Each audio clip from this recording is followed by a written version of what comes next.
Cuando una mujer te extraña, rara vez lo admite en voz alta. Se traga su orgullo, se traga su anhelo, y se pone una máscara de fortaleza para que nadie note lo que realmente siente. Pero la verdad es que, incluso cuando intenta aparentar que está bien, su silencio grita, su mirada cambia, su energía cambia, y las palabras que elige delatan lo que intenta ocultar. Ella finge estar bien, finge haberlo superado, finge no sentir nada, pero en el fondo, sigue sufriendo, sigue pensando en ti, y sigue sintiendo tu ausencia de una manera que jamás admitirá, porque aceptarlo sería admitir que aún la afectas. Y ahora, voy a revelar las 10 frases que usa para ocultar que está sufriendo y que te extraña. A partir de ahora, escucharán lo que nadie se atreve a decir, las verdades ocultas tras discursos preparados que la mayoría prefiere ignorar. Así que suscríbanse al canal, activen las notificaciones, denle me gusta y comenten desde qué ciudad nos ven, porque quiero saberlo.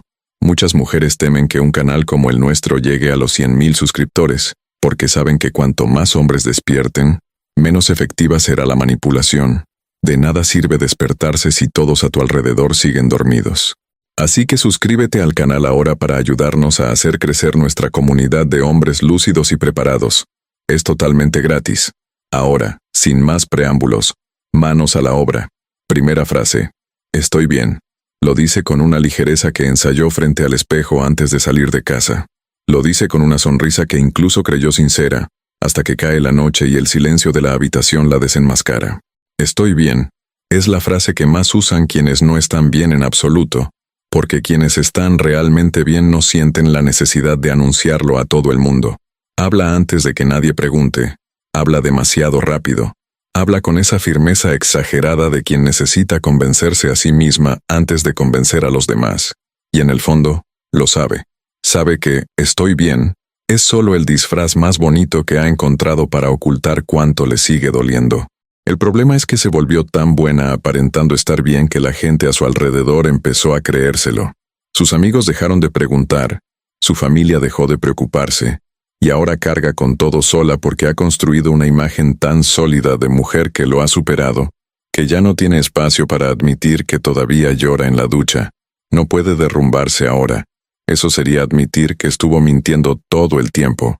Así que mantiene la mentira, día tras día, publicación tras publicación, sonrisa tras sonrisa, hasta que ella misma ya no sabe dónde termina la actuación y dónde empieza lo que realmente siente. Y lo más cruel es que tú, que la conocías de verdad, probablemente lo notarías enseguida. Te darías cuenta de que su «estoy bien» viene acompañado de una mirada que se desvía demasiado rápido, una risa un segundo más fuerte de lo debido, un cambio de tema cada vez que la conversación gira en torno a ti. No está bien, está sobreviviendo, y hay una enorme diferencia entre ambas cosas, una diferencia que prefiere fingir que no existe mientras sigue repitiendo, para sí misma y para todos los demás, que está bien. Segunda frase. Ya ni siquiera pienso en él. Dijo esto un domingo por la tarde cuando su nombre apareció en la pantalla del teléfono de una amiga, y apartó la mirada demasiado rápido para que fuera cierto. Ya ni siquiera pienso en él, dijo alguien que piensa en él cada mañana antes de abrir los ojos, que piensa en él cuando suena esa canción en la radio, que piensa en él cuando pasa por el lugar donde fueron juntos por primera vez. Sus pensamientos sobre él no tienen horario fijo, no piden permiso, no respetan la narrativa que construyó para convencer al mundo de que él es cosa del pasado. Aparece en las cosas más simples y en los momentos más inoportunos, y ella ha aprendido a tragarse esta realidad sin que se note en su rostro. Ya ni siquiera pienso en él, es quizás la mentira más difícil de mantener, porque los pensamientos no obedecen. Ella puede controlar lo que hace, lo que dice, a dónde va, con quién está, pero no puede controlar lo que le pasa por la cabeza a las 3 de la mañana cuando no puede dormir. Sabe cómo reía, sabe su olor, sabe exactamente lo que se sentía al estar cerca de él, y ese tipo de recuerdo no desaparece solo porque uno decida que ha desaparecido. No piensa en él a propósito, pero él aparece de todos modos, y cada vez que aparece, ella lo aparta de su mente con la fuerza suficiente para continuar el día como si nada hubiera pasado. Y cuando les cuenta esto a sus amigas, siempre hay una que sonríe con picardía, que lo sabe, que entiende el juego porque también lo ha jugado. Pero nadie dice nada. porque existe un pacto tácito entre las mujeres que han sufrido. Ciertas mentiras deben respetarse hasta que la persona esté lista para dejarlas ir.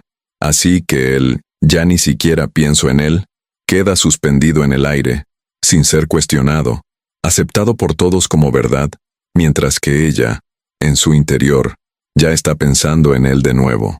Tercera frase. Ya lo he superado. Para ella, superar algo significa haber aprendido a vivir con el dolor sin dejar que se note. No significa que el dolor haya desaparecido. No significa que un día se despertó y el vacío en su pecho se había cerrado. Significa que se ha vuelto tan hábil para ocultar lo que siente que la herida se ha convertido en una cicatriz y puede cubrirla con ropa bonita, el pelo arreglado y esa forma segura de caminar que desarrolló justo después de que él se fuera. Lo superé. Es el trofeo que exhibe para demostrar que no lo necesitaba para seguir adelante, aunque mantenerse en pie le costó mucho más de lo que jamás admitirá en voz alta. Lo que nadie ve es el proceso que precedió a esa frase. Las semanas en que no podía comer bien. Las noches en que releía viejas conversaciones solo para sentir que él seguía ahí de alguna manera. Los días en que miraba al techo, incapaz de encontrar una razón lo suficientemente buena para levantarse. Eso no aparece en la parte de «ya lo superé». Eliminó ese capítulo de la historia antes de contárselo a la gente, porque mostrar su debilidad es mostrar lo mucho que él le importaba, y mostrar lo mucho que le importaba es mostrar cuánto pesa aún su ausencia sobre ella. Así que salta directamente al final feliz, aunque el final feliz todavía se esté escribiendo. Y la ironía es que cuanto más repite «ya lo superé», más parece que intenta cerrar un capítulo que aún está abierto. Alguien que realmente ha superado una ruptura no necesita anunciarlo. Alguien que realmente ha superado una ruptura habla del pasado sin esa sutil tensión en la voz, sin ese excesivo cuidado por aparentar calma al respecto. Ella sigue siendo demasiado cautelosa. Sigue eligiendo sus palabras con precisión quirúrgica cuando el tema es él. Sigue desviando el tema cuando la conversación se torna demasiado profunda. Eso no es superar una ruptura, eso es control, y ha confundido ambas cosas. Cuarta frase. Era mejor así. Construyó toda una historia en torno a esa frase. Enumeró las razones. Organizó los argumentos. Se convenció a sí misma con la lógica, porque jamás lograría convencerse con el corazón. Era mejor así, porque él no estaba preparado. Era mejor así, porque discutían demasiado. Era mejor así, porque ella merecía a alguien que la eligiera de verdad. Todas las razones son válidas. Todas tienen sentido. Todas son ciertas hasta cierto punto. El problema es que lo verdadero y lo fácil son cosas distintas. Y ella descubrió que puede creer en algo y aún así sufrir por ello. Ella dice, fue lo mejor, con una convicción que impresiona incluso a quienes la conocen bien, porque lo ha repetido internamente tantas veces que se ha convertido en un mantra. Es una frase protectora. Es la forma que encontró para transformar el dolor en una lección, para darle sentido al final que justifica su precio. Porque si fue lo mejor, entonces el dolor valió la pena. Porque si fue lo mejor, entonces no perdió, ganó. Porque si fue lo mejor, entonces no hay razón para extrañarlo, ni para desearlo de vuelta, ni para dejar que la añoranza triunfe. Y mientras esta lógica se mantenga, ella puede seguir adelante. Pero hay noches en que la lógica falla. Hay noches en que mira al lado de la cama y piensa que nada de esto fue para bien, que habría sido mejor si él hubiera estado allí, que ninguna razón racional del mundo podría llenar el vacío físico y emocional que dejó. En esas noches, el fue para bien se desvanece por completo, y lo que queda es ella, sola, con la verdad que no se puede expresar con palabras bonitas, que a veces lo correcto duele tanto como lo incorrecto, y que saber esto no facilita las cosas. Quinta frase. Soy feliz a mi manera. Esta frase posee una elegancia particular porque no afirma la felicidad convencional. Crea una categoría exclusiva, donde cualquier estado emocional puede encajar. A mi manera es una cláusula de escape, una forma de decir, no me compares, no me cuestiones, lo que tengo es suficiente y es mío. Es una frase ingeniosa, pronunciada por una mujer inteligente que aprendió que la mejor defensa es la que no se puede refutar. ¿Cómo puede alguien discutir sobre su felicidad si ella misma definió los términos? Es imposible. Y eso era precisamente lo que quería. Detrás de mi manera se esconde una soledad que ha aprendido a llamar independencia, un silencio que ha aprendido a llamar paz, una ausencia que ha aprendido a llamar espacio. Lo ha rediseñado todo. Ha reorganizado su vida entera en torno a una versión de la felicidad que no lo incluye, porque incluirlo significaría admitir que está incompleta, y se niega a ser la mujer que necesita un hombre para ser feliz. Así que ha construido una felicidad alternativa, real en muchos sentidos, pero con una habitación cerrada que no abre a nadie, una habitación donde permanece todo lo que aún siente y no quiere admitir. Y hay días en que esa felicidad es genuina. Hay momentos en que ríe de verdad, en que se siente ligera, en que mira la vida, y piensa que está bien sin él. Pero hay otros momentos en que ve a una pareja mirándose de una manera que reconoce, o escucha una frase que él solía decir, o simplemente siente esa sorda añoranza que no avisa antes de llegar, y su felicidad, a su manera, cruje por los bordes. No se rompe, porque no lo permite, pero cruje, y ella lo siente, y lo reprime, y sigue diciendo, a cualquiera que le pregunte, que es feliz a su manera, como si fuera sencillo, como si no costara nada, como si no fuera el mayor esfuerzo de su vida en ese momento. Sexta frase, no quiero hablar de él. Esta es la frase que revela todo lo que los demás intentan ocultar, porque alguien que realmente ha superado la ruptura, que ya no siente nada, habla de su ex con la misma indiferencia con la que habla del tiempo fuera de la relación. No necesita protegerse del tema, no necesita levantar una barrera antes de que la conversación se acerque demasiado, pero lo hace. Se da cuenta de que su nombre está a punto de surgir incluso antes de que nadie hable, y actúa con rapidez, cambia de rumbo, le pone fin antes de que siquiera empiece. No quiero hablar de él, dicho con esa frialdad calculada que ha practicado, es en realidad la confesión más honesta que jamás haya hecho, pero nadie lo nota porque está envuelto en la distancia.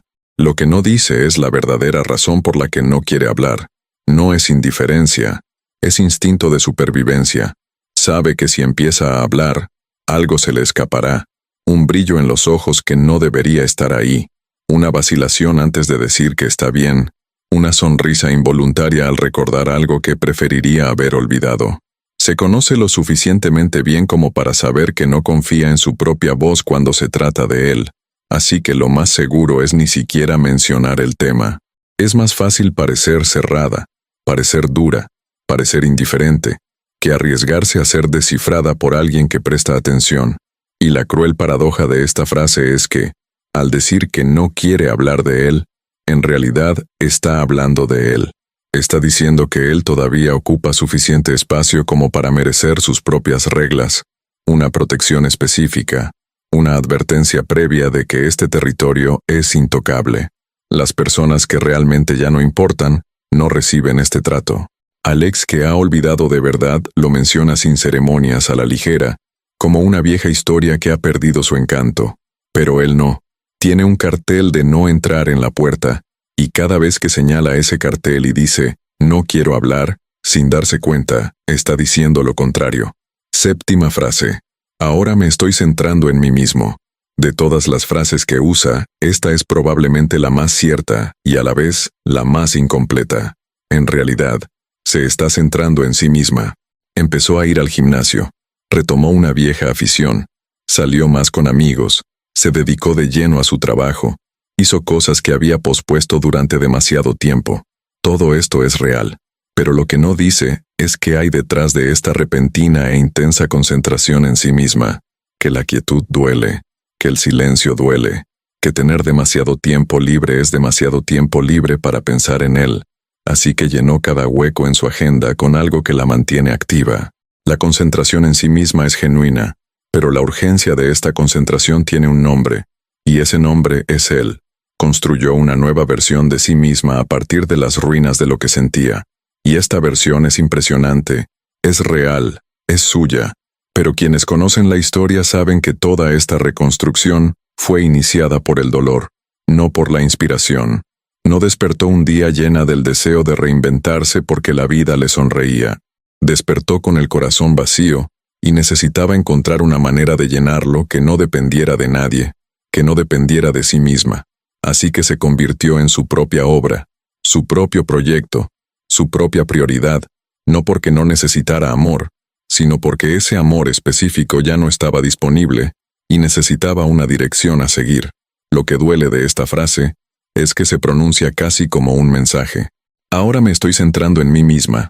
Tiene un, a diferencia de antes, cuando me centraba en ti, que queda suspendido en el aire sin decirse. Es una declaración de independencia teñida de resentimiento, una afirmación de fortaleza que aún conserva la sombra de la debilidad que la originó. Se está centrando en sí misma. Sí, está creciendo. Sí, pero si él apareciera ahora con las palabras adecuadas, toda esa concentración flaquearía por un segundo, solo un segundo, que ella sofocaría antes de que nadie se diera cuenta. Porque centrarse en uno mismo es el plan B para alguien que anhelaba desesperadamente el plan A. Octava frase. No quiero volver. Ella dice esto y lo cree, porque en cierto modo es verdad. La mujer que es hoy ha visto lo suficiente como para saber que volver atrás significaría arriesgarse a revivirlo todo, y una parte de ella, la racional, la que aprendió del dolor, realmente no quiere eso. Pero, no querer volver atrás, y no extrañar cómo eran las cosas, son dos cosas completamente distintas, y ella las mezcla deliberadamente para no tener que lidiar con la segunda. Porque no querer volver a la relación no significa no quererlo a él, no significa no extrañar cómo se sentía cuando estaba con él, no significa que su corazón y su mente interpreten la situación de la misma manera. Lo que no dice es que, no quiero volver atrás, a menudo significa, me daría miedo querer volver si lo dejara ir. Es una decisión que tomó en el único momento en que tuvo la claridad suficiente, justo después de que todo terminara, aún en la cima del dolor, cuando se hizo evidente que todo había terminado. Se aferró a esta decisión como a una tabla en medio del océano, y la ha mantenido con uñas y dientes desde entonces porque sabe que si la suelta, si deja entrar la duda, si se permite imaginar una versión alternativa donde las cosas salieran bien, se ahogará. Así que no la suelta. Repite, no quiero volver atrás, hasta que la frase se convierte en un muro, en una protección, en una verdad absoluta que no admite preguntas. Y hay días en que casi lo cree por completo, días en que la vida sin él no solo parece posible, sino preferible, cuando se mira al espejo y reconoce a una mujer que no necesitaba la aprobación de nadie para seguir existiendo. Pero hay otros días, los días sinceros, en que recuerda un momento concreto, una versión de él a la que amaba antes de que todo se complicara, y piensa, no es que no quiera, es que no puedo, es que no debería, es que estaría mal. Y hay una enorme distancia entre no querer y no poder, una distancia que cruza cada vez que pronuncia esa frase y finge que ha llegado al lado correcto. Novena frase. No era amor. Esta es la más violenta de todas, y ella lo sabe. Es la frase clave, la que lo borra todo de golpe, la que intenta transformar retroactivamente algo enorme en nada. Si no fue amor, entonces no hay nada que lamentar. Si no fue amor, entonces el dolor que sintió es inexplicable, o exagerado, o debilidad. Si no fue amor, entonces puede deshacerse de todo el peso emocional que cargaba sin tener que justificar su precio. Es una solución elegante a un problema inmenso, y la usa con la precisión de quien necesita creerla más que comprobar su veracidad. Pero el cuerpo no miente como lo hace la mente. El cuerpo que no podía dormir cuando peleaban. El estómago que se revolvía cuando él desaparecía sin previo aviso. El corazón que se aceleraba cuando su nombre aparecía en el teléfono. Las lágrimas que brotaban inesperadamente en los momentos más inoportunos. Ninguna de estas reacciones físicas, viscerales e involuntarias ocurre en algo que no era amor. El amor no necesita ser perfecto para ser real. No necesita haber funcionado para haber existido. No necesita haber sido correspondido de la manera correcta para haber sido profundo. Y en el fondo, en una capa que protege con todas las demás frases de esta lista, ella lo sabe. No fue amor. Es lo que se repite a sí misma para eximirse de haber sentido tanto por alguien que, al final, no se quedó. Es más fácil minimizar el sentimiento que aceptar que fue real, y sin embargo insuficiente, porque esa segunda versión duele de una manera que no se puede curar fácilmente. El amor que existió y no funcionó es una herida abierta. El amor que se convence a sí misma de que nunca existió es una historia que puede cerrar. Así que la cierra, firma, no fue amor, y lo archiva. Pero archivado no es olvidado, y lo aprende cada vez que la carpeta se abre sola en medio de la noche. 10ª frase. Merezco algo mejor. Aprendió a decirlo y aprendió a creerlo, y ese es quizás el mayor acto de valentía silenciosa que jamás haya realizado, porque creer que merece más, después de haber aceptado menos durante tanto tiempo, es una revolución interna que no se manifiesta en ningún lado, pero que lo cambia todo. Se lo repite a sí misma como quien recita una nueva oración, una que aún suena extraña en su boca, pero que está decidida a interiorizar hasta que se convierta en la única verdad que conoce. Merezco más. Es el comienzo de un proceso de sanación que aún llevará tiempo, dicho por una mujer que todavía está en medio de él, pero que ya ha logrado nombrar lo que estaba mal. Lo que no dice es que creer que merece más no borra la añoranza por la persona que tuvo. Que merecer más no significa que no amara lo que tenía, que dejar algo que no era suficiente no significa que fuera fácil, ni que no duela, ni que a veces no mire hacia atrás con esa punzada específica de saber que una historia no tuvo el final que deseaba. Merece más y extraña a alguien al mismo tiempo, y carga con esta contradicción sola porque parece mal extrañar a alguien de quien dijiste que merecías más. Parece una debilidad, parece una incoherencia, cuando en realidad es simplemente humano. Y la frase más hermosa de toda esta lista es también la más triste, porque solo existe tras mucho dolor. Nadie aprende que merece más sin haber pasado demasiado tiempo conformándose con menos. Esta frase nació de noches en las que se sentía pequeña, de momentos en los que anteponía a los demás a sí misma y no recibía lo mismo a cambio, de una silenciosa colección de episodios que se acumularon hasta que finalmente llegó a su límite y lo comprendió. Merece más. Es cierto. Pero el camino hacia esta frase le costó partes que no volverán, y a veces, cuando el silencio pesa más de lo debido, mira ese precio y aún lo siente, aún llora, aún lo extraña, incluso sabiendo todo lo que sabe. Si este video te impactó, apóyalo, dale, me gusta, suscríbete al canal y escribe agradecimiento en los comentarios. Esta pequeña acción ayuda al algoritmo a hacer llegar este mensaje a más hombres que necesitan abrir los ojos y recuperar su fuerza interior. Cada interacción impulsa este movimiento. Gracias por acompañarnos. Quédate con nosotros, porque cada día compartimos ideas y consejos para ayudarte a fortalecer tu mente, recuperar tu autoestima y tomar las riendas de tu vida. Un abrazo, y nos vemos en el próximo video.